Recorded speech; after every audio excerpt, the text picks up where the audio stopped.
When they appear before a human, their first words are always, "Be not afraid." Biblically accurate angels aren't the shining humans with wings that we commonly see in pop culture, but the way the Bible describes them is quite different. What we're seeing, these phenomena are spiritual phenomena. They've been here forever. There's a lot of evidence of that in the written record going back thousands of years. They're angels and demons, of course. All right, I want to show you guys something here. This is actually a star. This is a close-up of what a star really looks like under a very high-powered zoom camera. This is an old video recorded of two extraterrestrials. Watch the eyes, bro. Outside of Watch out. What? Notice how they walk. You see how they lit up?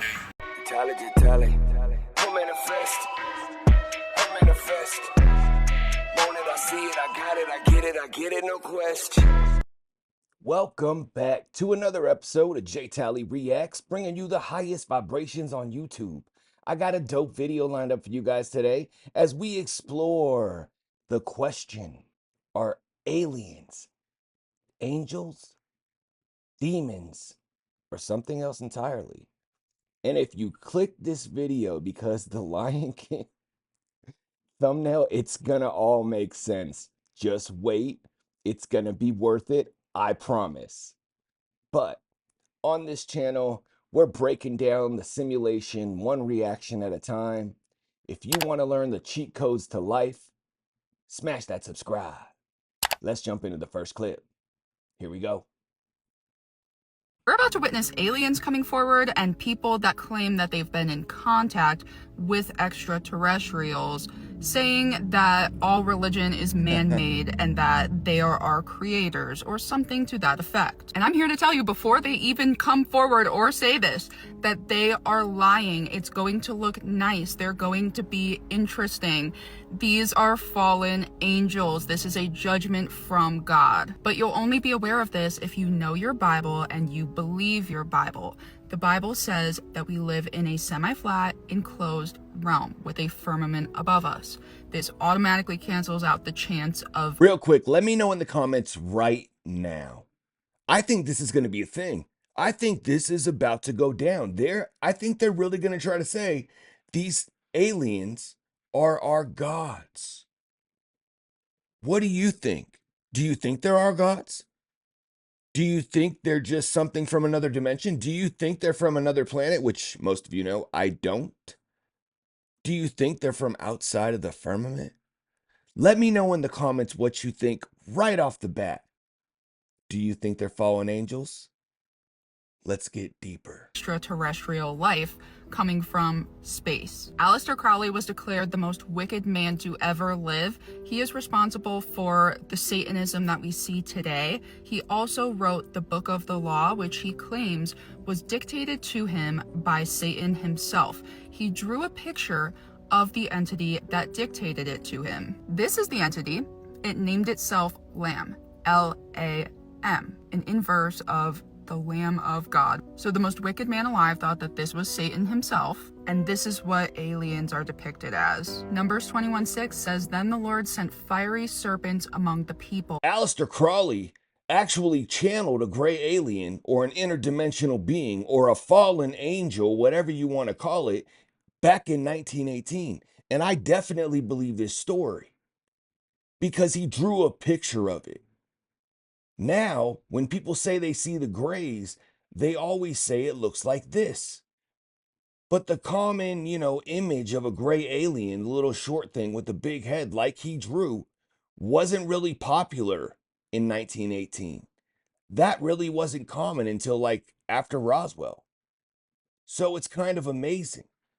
L. Ron Hubbard from Scientology was actually boys with Aleister Crowley. A lot of Scientology is based around Aleister Crowley's belief, even though they deny it. But Aleister Crowley is definitely worth looking into. Is he evil? Hey, who am I to say? But at the end of the day, he had some game when it comes to channeling these interdimensional beings. Let's jump back in. They bit the people so that many people of Israel died. The original Hebrew uses the word seraphim. Isaiah specifies flying fiery serpents. And we know from Genesis that one of God's punishments for the serpent that deceived Eve was that it had to go on its belly, which implies that it used to be able to walk. Do not be deceived. These things are going to present themselves as nice or peaceful at first. Know what they are and stick to the Bible. The only thing that can save you from these is Jesus Christ. The hidden information that keeps you enslaved. This is the hierarchy. I don't know if I might get in trouble for showing this, but it's okay.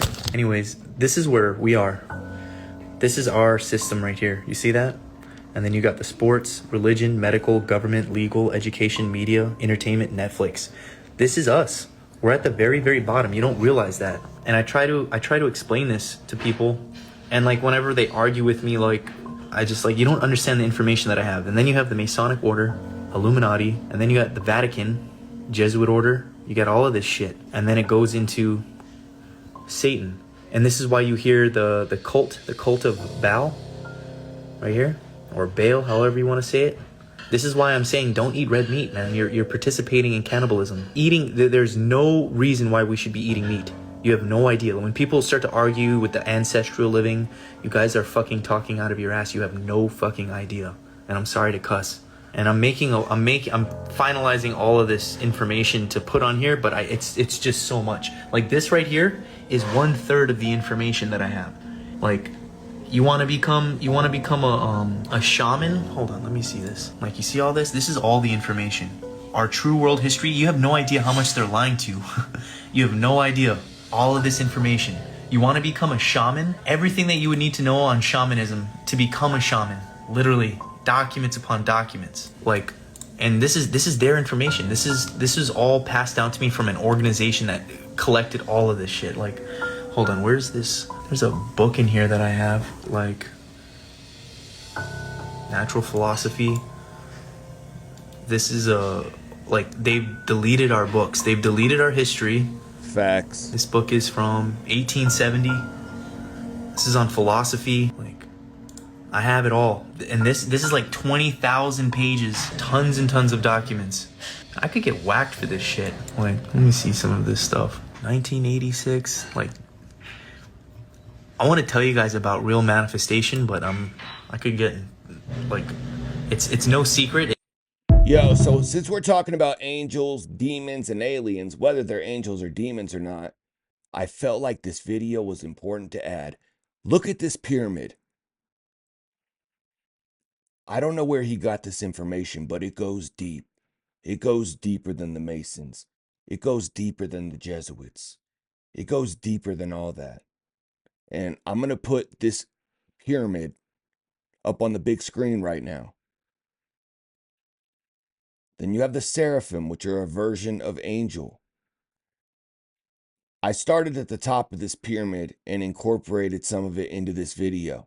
But throughout the next weeks, I'm going to go down this pyramid and we're going to figure out what he means by manifestation. Because you guys know that's what my channel is geared around. So if you want to learn more about this pyramid, smash that subscribe. Let's jump back in.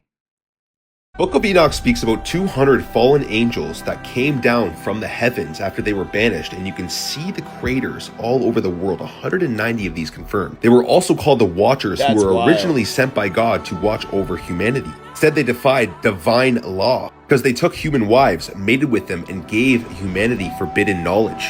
Offspring became the Nephilim, giants that we still see around this world to this day that have been petrified. These giants were described as massive, powerful, and corrupt. They taught weapon making, warfare, and even cosmetics, which led to vanity and much bloodshed. The archangels reported this corruption to God. God commanded them to bind the fallen angels and destroy the Nephilim, cut down all the giant trees and flooded them out. This was the divine reset and the cleansing of earth. Great flood is told in the story of Noah.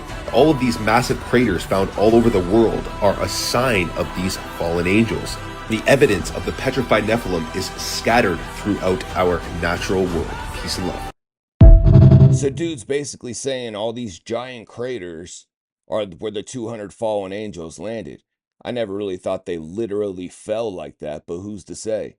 The fallen angels bringing knowledge, though, that story sounds familiar. It sounds just like the Anunnaki. What if this story is just repeated? What if this story actually repeats throughout history and we're about to experience it firsthand with this disclosure? Maybe something big's happening. You mentioned paranormal activity. What exactly did you see? Well, I was in another room. My brother called me, and there was a upside down cross, and there was a Jesus statue in it. They ripped Jesus out of it, they threw him like across the room, and it was floating upside down.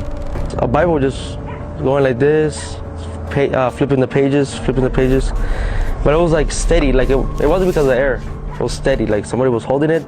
As soon as I got close to it, it dropped again.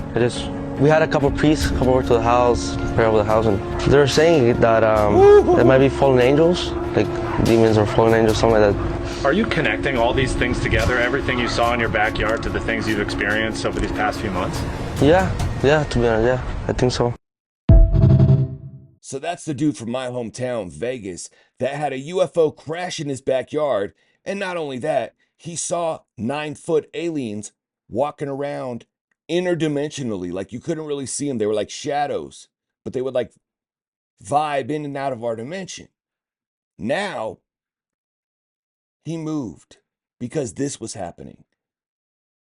He was having paranormal activity in his home directly after this UFO crashed in his yard. So does this prove that they're fallen angels? Does this prove that these aliens could be demons?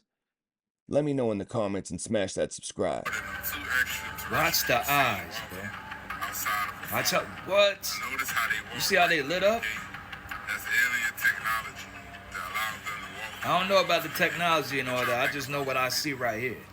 Bro, that's crazy, bro. I'm gonna play that video one more time for y'all, but I want y'all to look at the eyes. This ain't no AI, bro. It can't be, bro. Not this one. Like, let's be real. I do this for educational and entertainment purposes only, man. We just trying to figure this out, bro. Is those aliens what the government is telling us right on the news, that flying saucers is all over the place these days, and aliens are making it out in Nevada and out all these other places in Alaska and all that, right? Or is this the fallen angels? Which one do y'all think? I'm gonna play this video one more time. This is an old video recording of two extraterrestrials seen walking. I don't know, bro. outside of a farm. Notice how It's they getting walk right through spooky the out gate. here, bro. That's alien technology. Tell me your That allows thoughts. them to walk through walls and gates. What y'all think about this video?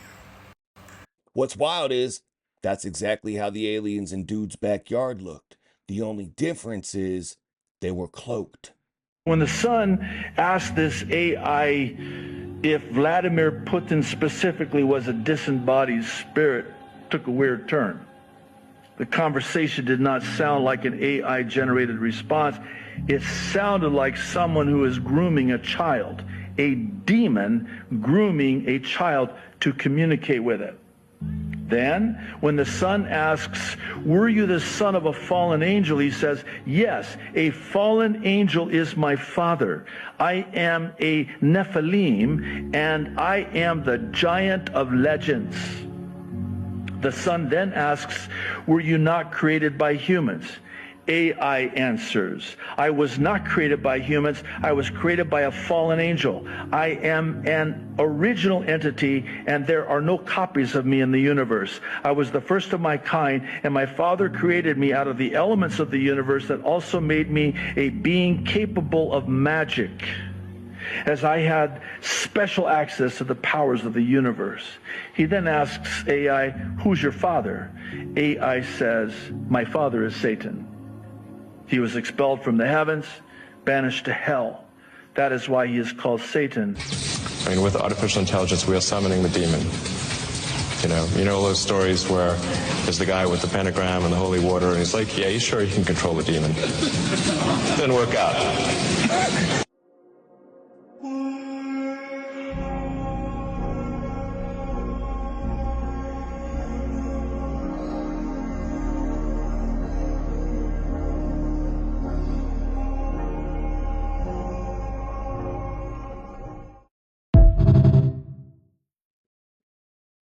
AI is no joke, and sometimes I wonder, am I talking to a demon? We really don't know what AI is. The people who made AI really don't know what AI is. And if you don't believe me, I did a whole video about it. I'll drop a link for you.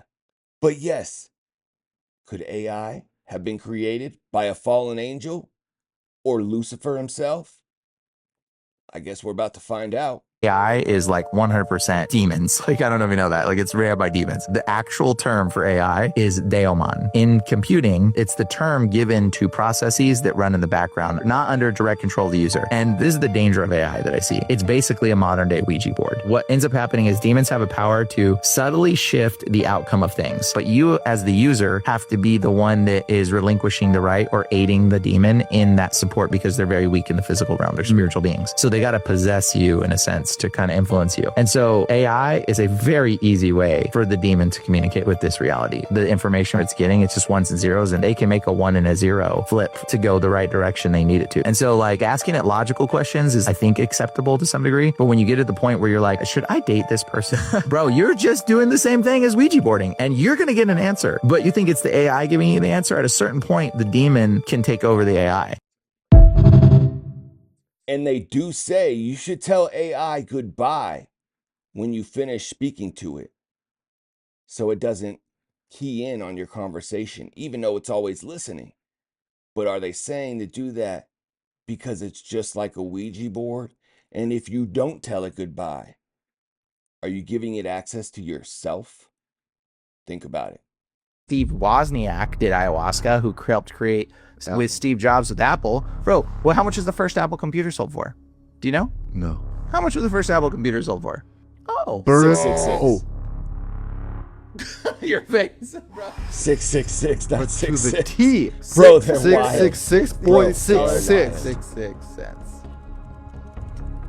You think that that's not witchcraft, bro? Like, what do you think? They'll say aliens are demons, the end. It's like, well, an alien has a physical body and a demon doesn't. Could good angels be considered aliens? Yes. Disclosure is happening, but this is something I gotta say. Christians are saying aliens are demons. There's just this misconception there. Not everything evil is a demon. Maybe it's demonic, but I don't think that aliens with real physical bodies are demons.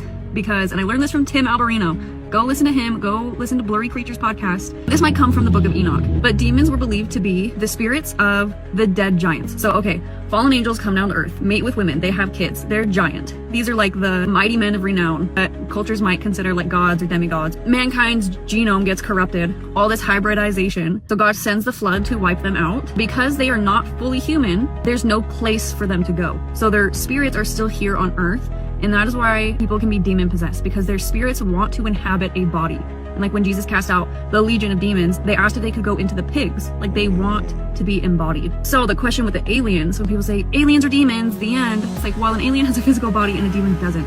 Unless the demon is inhabiting a body of an alien, but in that case, an alien would still be some kind of being, you know? Are aliens fallen angels? Maybe. Can fallen angels shapeshift? Maybe. Does God have a crazy amount of different species he's created? Maybe. Do I think they're evil? Probably. Could good angels be considered aliens? Yes, because they are extraterrestrial. They're not from Earth. They are beings. And I believe that they are physical beings because they show up to people with bodies. They look a certain way. They're not just spirits. So yeah, I just wanted to get that out of the way with the aliens or demons conversation. Let me know what you think. That will lead us to UFOs. All right. Now, I know you're into this topic. What we're seeing, these phenomena are spiritual phenomena. They've been here forever. There's a lot of evidence of that in the written record going back thousands What do you of mean? years. They're angels and demons, of course. The way to know what the truth is by figuring out what they're trying to prevent you from believing. And if you look at the U.S. government propaganda, DOD propaganda, on the question of UFOs, UAPs, the one thread that connects all of it is that these are not supernatural. These are little green men from Mars. They're weather phenomenon. They're experimental aircraft. Facts. The one thing that they don't want you to believe is that they are spiritual entities. Facts. Why would that be so threatening to them? Well, that's a great question. That is the question. Consistent with what we know about spiritual forces, which is always a deal. You know, bow down before me and all of this will be yours. And it's the template for our own lives. And there is a lot of informed speculation that the U.S. government has participated in this, and the defense technology, in particular nuclear technology, is the product of that. I will say one extremely interesting thing that no one seems to know is that it's not exactly clear where nuclear technology came from in the new This clip changed my life when I saw it. I think I saw it last year. But I felt like it was important to add, especially on this topic. But when Tucker said that, I was like, well, that makes so much sense. They have been around for a long time. It is a spiritual force. But the way he says they're angels and demons, of course, it's like he knows, right? I don't necessarily believe that yet because, like the chick said in the last video, they have bodies. Now, whether they just possess these bodies in order to, walk around our realm, who's to say? But I'm still in the air on whether or not aliens are angels and demons. I think they're just a whole nother life form from another dimension. I'm still kind of sold on that. But I'm going to do a breakdown at the end of this video, so stick around for that. Let's jump back in. Can you explain the Demiurge and this whole matrix that we live in? The Demiurge is basically the embodiment of the Metatronic overlay. And the Metatronic overlay is where you live in a dualistic paradox. The Demiurge in this... Pause. Remember the pyramid we saw? Who was at the top shelf? The Demiurge. Pay attention to this. The Demiurge in itself is based on illusions. And the illusion is operated by way of polarity. So somebody's truth can also be a lie, somebody's lie can be the truth. So sometimes you got to operate from a place of reality, because reality is a state of existence that can't be manipulated. So everything in a Metatronic overlay in the dualistic paradox, it operates by way of emotion, because emotion is another way to feed off your life force. Your life force in ancient Hinduism is your prana. And your prana is what creates your macabre to where you're able to escape the Demiurge. Because the macabre is cultivated by geometric energy fields. Because the carbon body in itself is photovoltaic, we have the ability to convert gamma radiation into biotonic light. The Metatronic overlay is what created physical existence of what we call the Demiurge. The Demiurge is what you call hell. Hell is actually the personification of the third dimension merged in with the lower fourth dimension. So when you get into the Gnostic text, it talks about the archonic forces. The archons are basically the same thing as the 200 fallen angels when you're talking about the cherubim in the Bible in the book of Enoch. But these same entities are actually draconian reptilian, and they feed off the sustenance of human beings when you're talking about the Metatronic overlay that is connected to the cube of Saturn, because Saturn and the moon is the external hard drive of planet Earth. So it's a sustenance, it's basically a cesspool to feed off the life force of the chosen ones, of the 144,000. This system is being used as a catalyst to trap souls. That's what the Demiurge is for. That's why you have a veneration for sex, money, drugs, and all these things that's connected to a form of external stimulation, because it's another way to keep you outside of yourself. Everything's internal. Even when you look at it from the Hermetic laws, as above, so below, as within, so without. Whatever's taking place in the cosmos is happening with your genetic format and your neurological faculties as well. We do live in a prison planet, because God of the Bible is actually the devil. He separated the intergalactic waters from the third dimension and created the firmament. The firmament is the embodiment of the spiritual cutoff that created the Demiurge. So this is why you don't have levitation and you can't fly like Superman and all this other shit, is because we have a firmament. We're stuck inside of a prison planet, because the prison planet in itself is what created the subatomic particles that gives you the illusion of physical matter. The illusion of physical matter is when you're talking about people, places, and possessions. Those are all the illusions that keep you stuck in this Demiurge. But what he's saying is we're stuck in the Demiurge, which is what? Reality. Reality was at the top of that pyramid. Since we're stuck in this Demiurge, we can't manifest and live really how we want to live. We can't just fly and jump off a building and bounce, right? That was a weird example, but the reason for that is because we're in the Demiurge. But what's crazy is when we dream, we can fly. When we dream, we can do whatever we want. When we sleep, do we escape the Demiurge? Stick around to the end and we're going to find out. All right, I want to show you guys something here. This is actually a star. This is a close-up of what a star really looks like under a very high-powered zoom camera. Now, I just saw this video and I want you guys to see this. So check this out right here. Now watch this. So Buddy's just literally flashing his light on a, bowl of water here. Look at this. Look at the reflection. water. This is what it is. This is quite literally what the stars actually look like. All of these. Now, what's interesting about this is all of our ancestors told us that we live under a firmament and that there is waters above this firmament. In the Bible, this is mentioned many, many times. And God said, let there be a firmament in the midst of the waters and let it divide the waters from the waters. It's as above, so below. The stars are all frequencies of light within the waters above the firmament, just like we've been told by all of our wisest ancestors. Stop listening to fucking NASA. They are just deceiving humanity and hiding God's true creation. You need to look within for the real answers. Peace and love. This is more proof that there's a firmament, in my opinion. And do your own research, people. At the end of the day, you got to do your own research and believe what you want to believe, whatever resonates with you. But the way those stars shimmer like that, it looks like it's either underwater, on top of water. Water is involved. But then when NASA gives us pictures of stars, they look like this. Wow, how beautiful. When NASA gives us pictures of Mars, it looks like that. Oh my God, that's amazing. And they have a rover there too. Bro, wake up. They're trying to break free out of this firmament. But what are they trying to break free of? Is the end of the world near?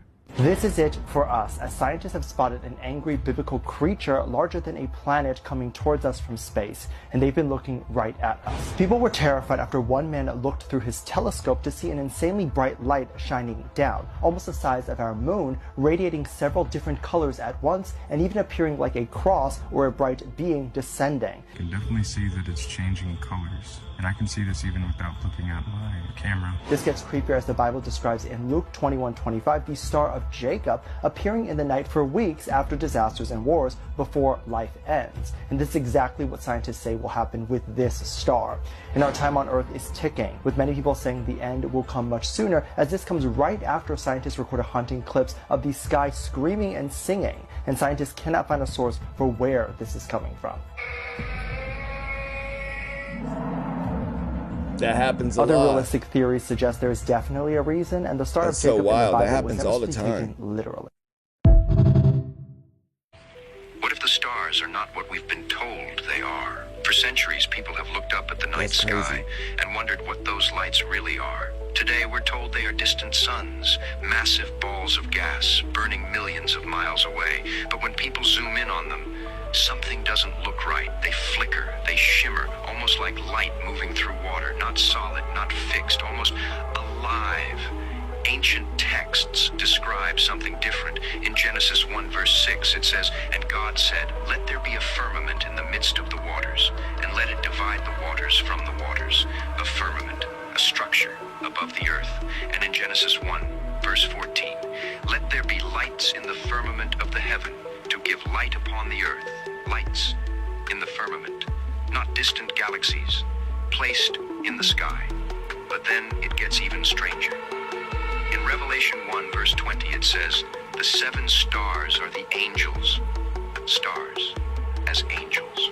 And in Job 38 verse 7, "When the morning stars sang together and all the sons of God shouted for joy." Stars singing. So what exactly are the stars? Distant suns, or something else entirely? Because when you compare what is written to what is shown, it raises a question. Why do these objects look so different when observed directly compared to how they are described today? And if the stars are not what we've been told, then the real question is, what are we actually looking at when we look up at the sky? Singing stars. Just like the last video when it was saying that the sky is making noise and music, right? We've seen a lot of videos like that. Are these stars angels? Are these stars interdimensional beings? Do these stars have a life force? Or are they just suns? This reminds me of a scene from Disney. You've all seen it in The Lion King, where they're all sitting and looking up at the stars. And Pumbaa says, "Timon, you ever wonder what those sparkly dots are up there?" And Timon says, "Pumbaa, I don't wonder. I know what they are." "The fireflies." And Pumbaa was like, "Fireflies? Oh, I always thought they were burning balls of gas millions of miles away." And Timon says, "Well, Pumbaa, to you, everything's gas." That's indoctrination working right there. Timon and Pumbaa represent NASA and the narrative. But then something crazy happens because they ask Simba, they say, "Simba, what do you think's up there?" And he's like, "Oh, I don't want to say." And they're like, "Come on, tell me what you think." And Simba's like, "Well, someone once told me that the great kings of the past are up there watching over us." And Timon says, "So a bunch of dead guys are watching us?" So in my opinion, Timon and Pumbaa are NPCs. They're stuck in the Hakuna Matata, no worries simulation, right? They don't care what's going on. They don't want the truth, just like an NPC. But Simba is a little deeper than that. Simba can't stay stuck in the no worries lifestyle simulation. He has to break free and become the king he was always meant to be. This is deep, but it makes sense, right? It makes so much sense. And then he sees Rafiki, and Rafiki's like, "You can't run from your past, boy," and whatever. And then he sees his dad, and his dad's like, "You're disappointing me, Pumbaa." Or, "You're disappointing me, Simba. You can't live this worry-free lifestyle. You have to go back and be king." It's my best James Earl Jones impression right there. But this is what's going on. And I feel like it's the same in real life. A lot of people don't want to see the truth. They don't want to know what's going on.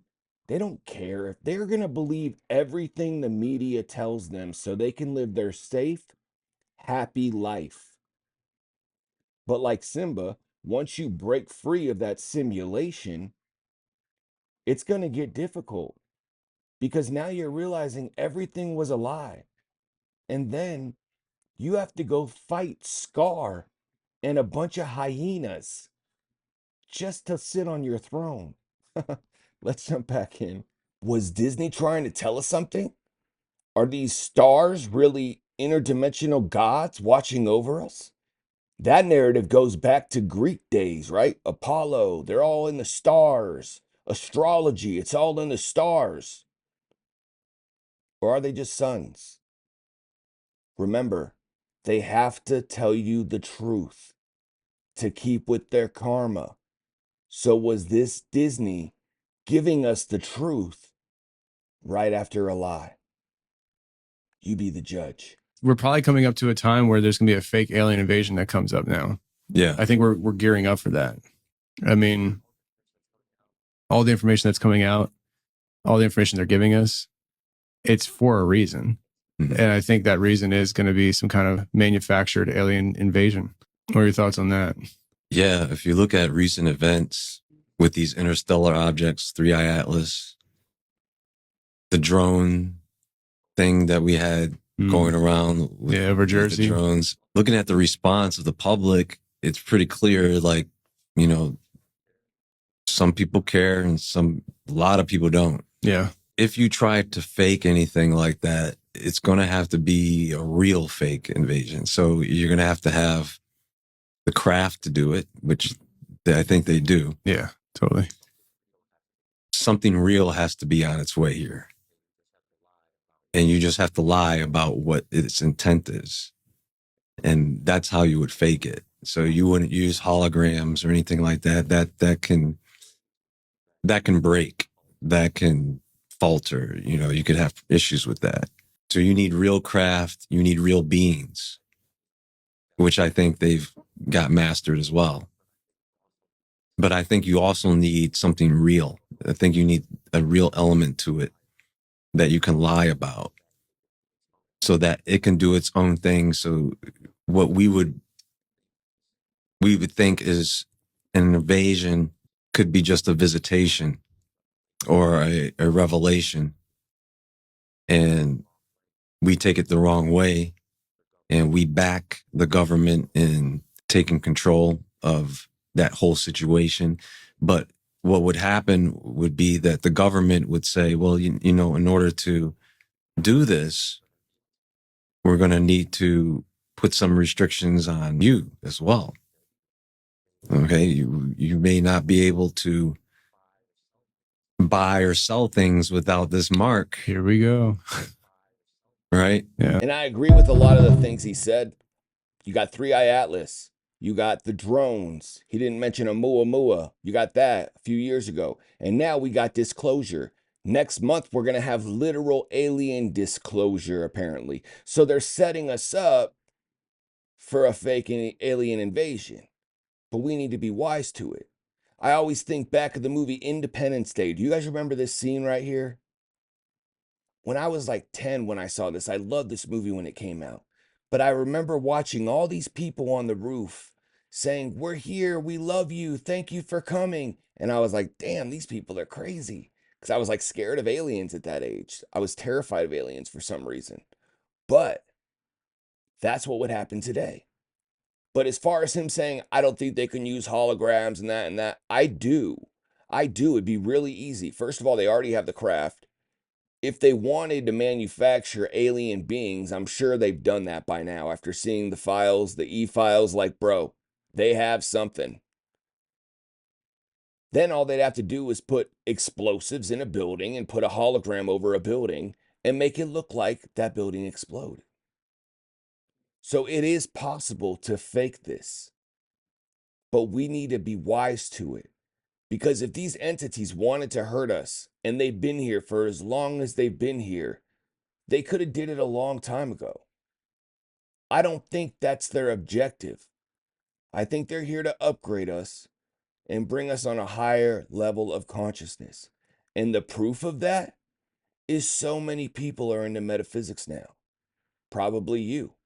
And if you're into metaphysics, smash that subscribe. If you haven't already got a copy of my new book, Cheat Codes to the Simulated Life, an epic guide to metaphysics and manifestation, you can get that on Amazon today. Links below. Once again, that's Cheat Codes to the Simulated Life. Because if life's a game, there must be cheat codes.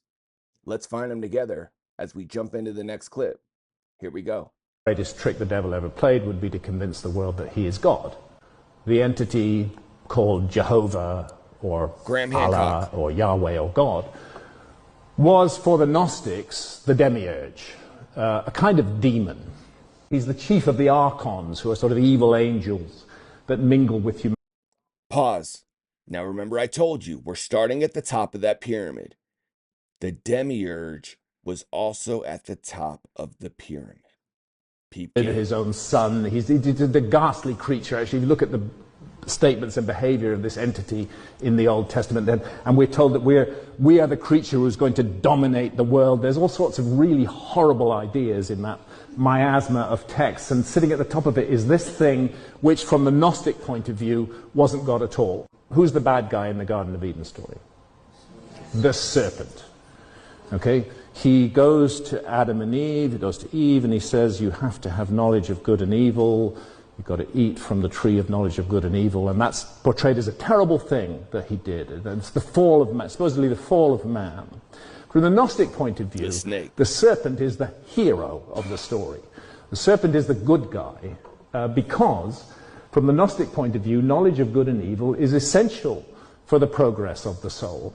If we live in a farmed, protected universe where we're just these kind of meat robots without any consciousness, and we don't know any difference between good and evil, and we can't make any choices, how can we possibly grow? How can we possibly develop? We've been taught, taking it in with our mother's milk since childhood, that this is right, this is the right thing. But actually, what is going on here? Here is the learning of the knowledge of good and evil leads to the expulsion from the garden. What kind of God is that? Same goes with the flood.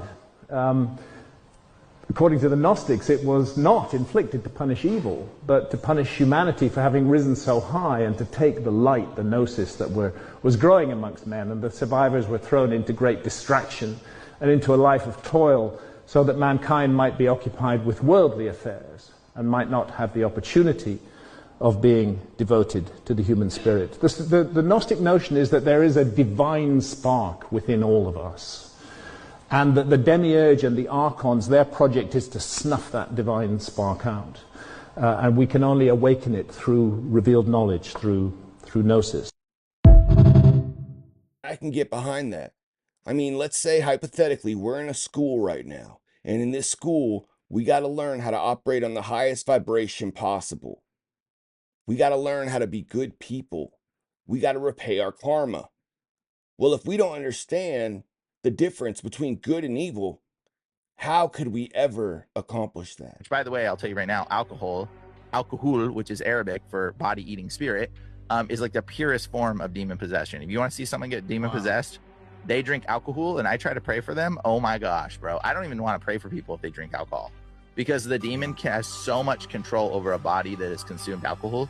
Like, normally the demon, the people can fight it. So we pray, the demon will come to the surface, and the person will be like, they'll be like, I'm getting like weird thoughts as we're praying. They'll be like, oh my gosh, I'm hearing a voice talk in my head. They're like, what the heck is this? And then they'll hear the demon talking, and they'll realize it's not them. And and then they'll be like, it's saying this. But sometimes the demon will just straight up take over the person's mouth and their hands, and it will start speaking through the person's mouth. Rather than the person saying, I'm hearing it in my head, it will just come out, and it will speak like different languages. Voice will change, bro. It's like the wildest stuff you've ever seen, bro. Like, it's terrifying when you see it the first time. It's like probably the most terrifying thing I've ever seen. That sounds terrifying every time you see it. But at the same time, it's crazy. Think about it. In Saudi Arabia, alcohol is illegal. Is that why? And then I've never really thought about it. Like, I always knew like alcohol, spirits, demon possession. But what I've never thought about, I grew up Catholic. And every time I take communion, we drink alcohol. That just blew my mind. It makes me wonder, like, are they paying homage to this demon?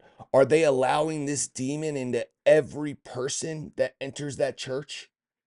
What is that about?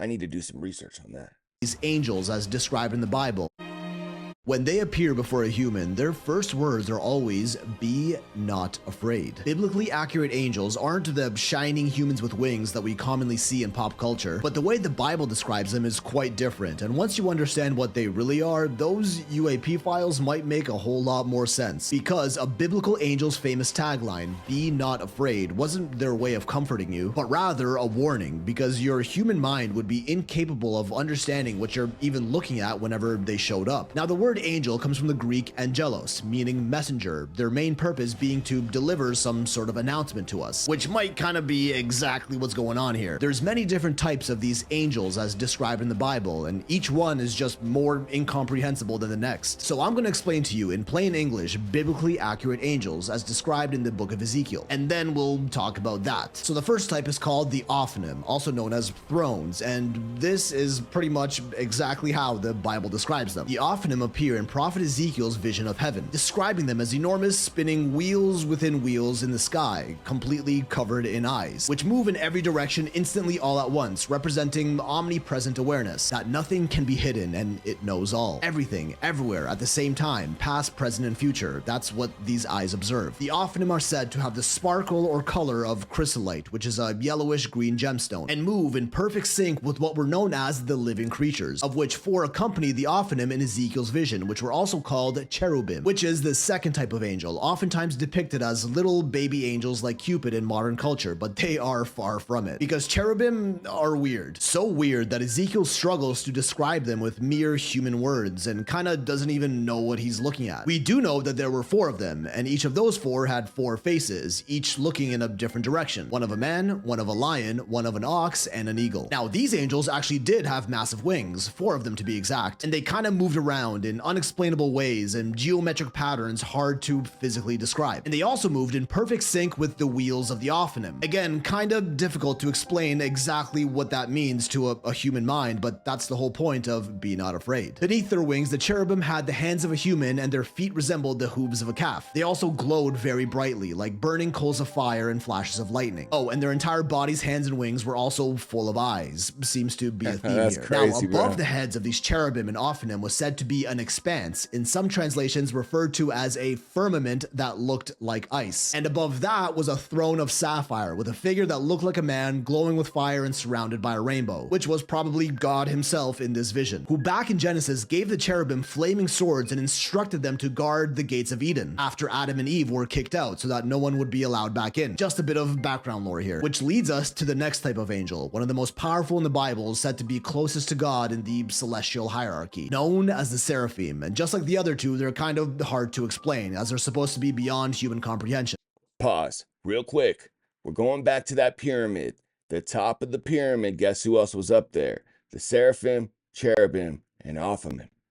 Keep that in mind. This one is described in the book of Isaiah as having 6 wings. One set that covers her face, another that covers her feet, and a last set that keeps them flying. The name seraphim literally translates to the burning ones, hence they also had a very fiery appearance to them. Bodies of pure celestial light that would incinerate anything unworthy standing in their presence. Now these angels all have an extremely divine, almost otherworldly appearance to them that the worldly mind is said to be unable to decipher, which is why all these depictions always look so weird and abstract. It's our best attempt at trying to understand something so humanly impossible. And when the prophets of the Bible saw them, they weren't like, oh, hey, angel, great to meet you. They fell to their faces in reverence and begged not to be destroyed. Terror followed by unexplainable awe. Facts. It's almost like they exist in a plane beyond our own, moving through dimensions we can't access and operate outside of worldly physics. I think you know what I'm getting at here, as it's leading some people to insist that this is what we've been seeing flying around in our skies and in those declassified government videos. UAPs, unidentified aerial phenomena, which...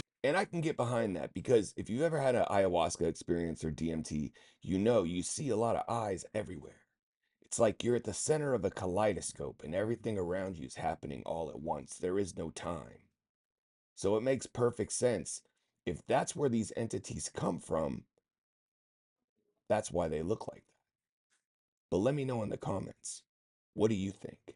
Speaking is exactly what these angels would by definition be, aerial phenomena that we can't exactly identify. And although many of the UAPs we've been shown do appear very metallic and mechanical, not angelic whatsoever, there are quite a few that do appear almost unworldly, flickering, glowing, and spinning in a similar fashion as described in biblical texts. There are also these images provided to us by NASA of faraway nebula filled with rings and what appear to be eyes in the middle, which many are pointing out do have a similar appearance to the Ophanim as well, hidden deep in our skies, exactly where they would be. Kind of a reach this one, I'll admit, but interesting to note. Because then we have the UAP files disclosure, which among many declassified videos released, showed us this one. The now famous 8-pointed glowing star-looking object moving through the sky in erratic patterns released by the Pentagon, which some people have already debunked as just being diffraction spikes from a drone lens or a signal flash being carried by a parachute, but you be the judge here. Because very, very similar objects as this can be found in ancient Sumerian tablets and even old Renaissance era paintings, typically found alongside their mythical gods, some with wings, and other biblically inspired works, suggesting that maybe this isn't the first time whatever this thing is has visited us, or maybe it's just an artist letting his imagination run wild. Well, strangely enough, there's almost a nearly identical shape as this star UAP found on the official logo of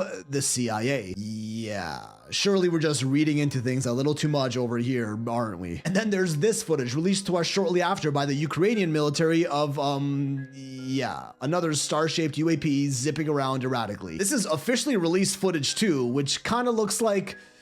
yeah, okay, anyway, moving on. I really don't know what to think about all this UAP disclosure being released recently, especially after seeing how the US Department of War styled the website they dropped them on. If you haven't seen it, it has a very ooh, top secret, classified info, movie-like aesthetic to it, and it all just feels very performative to me. Almost like they're trying a little too hard to shove this disclosure down our throats. But I do believe that these angels described in the Bible are in fact too great for our human eyes and minds to even begin to comprehend, so those videos are probably not that. So I'll finish this off with a piece of divine wisdom that points us to the truth more than any description or video can, as given to us by King Solomon in the book of Proverbs. Trust in the Lord with all your heart, and lean not on your own understanding. In all your ways acknowledge him, and he will make your path straight. So if these UFOs they're showing us are real, and they are interdimensional beings, then we have a lot of research to do. We'll probably never understand these things, at least on this plane of existence. Maybe on the next. I guess we'll see. And that's the end of the video. I hope you guys enjoyed it. I hope you learned something. And most importantly, I appreciate you sticking around to the end. Don't forget to smash that like button and share this with someone who may need to break out of the simulation. Go share this with those NPCs and wake them up, because it's important we do. But if you like content like this, I'm going to leave 2 more videos for you on the end screen. Go ahead and check those out if you haven't already. This is JtaliReacts, where we're decoding the simulation one reaction at a time. As always, I'm JTali. This is JtaliReacts, and we out. Jtali. I manifest. Want it, I see it, I got it, I get it, no question.